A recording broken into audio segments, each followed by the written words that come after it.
So, I don't know if you could see me, but here I am in the attic of the speed shop. The ceiling's in, but I realized after the ceiling was installed that I had forgotten to plan for fans in the future, because if it's really hot and I need to put a fan in, I want to have the fan wiring and circuitry and all that crap done before I put insulation in up here, and I forgot to do that.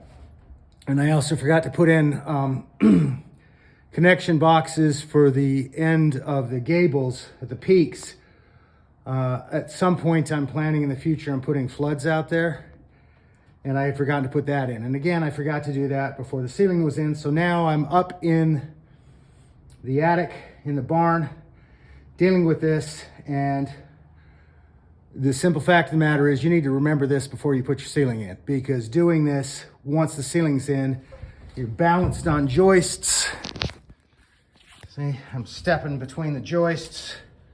I've got this 2x4 track that I put in, but it's a beast. It just sucks. So like I need to put a fan box there, and in order to put the fan box there, I got to put two 2x4s across, just like that. I've put that one in place, and I put one up there. You can't really see it. Oh, there it is. There's the box. See it? Yay, there's the box. So you got to do that ahead of time. Now, a cool tip that I am going to give you is you'll see, oh my God, there's a bright light up there. Isn't that awesome? It's just a fixture. There's a wire going to it. Yay. And then over here on this side, there's another bright light. See the bright light, and you'll see there's a switch box. So, little tip.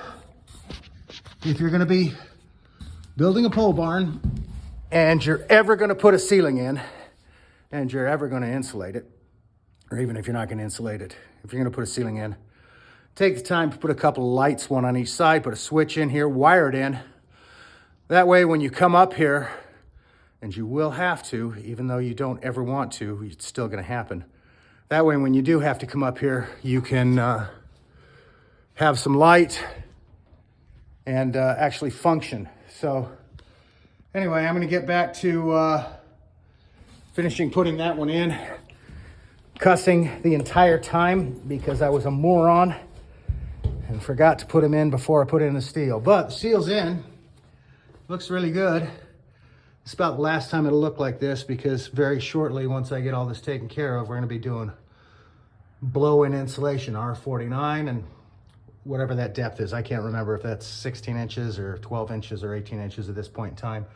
I'll figure it out later, but I'm going to be doing blow-in insulation. You'll see I've got my vents are in place, the soffit vents, and see that pink stuff? That allows air from the soffits to come in and roll along the inside of the roof and out this ridge vent up here. There's a ridge vent right here. So that'll keep circulation and going up here, but it'll also allow the mounds of insulation to insulate. So yeah, there's that. That's pretty much it. Now I'm starting to babble like an idiot. So hey, thanks for watching. Spanky Speed Shop.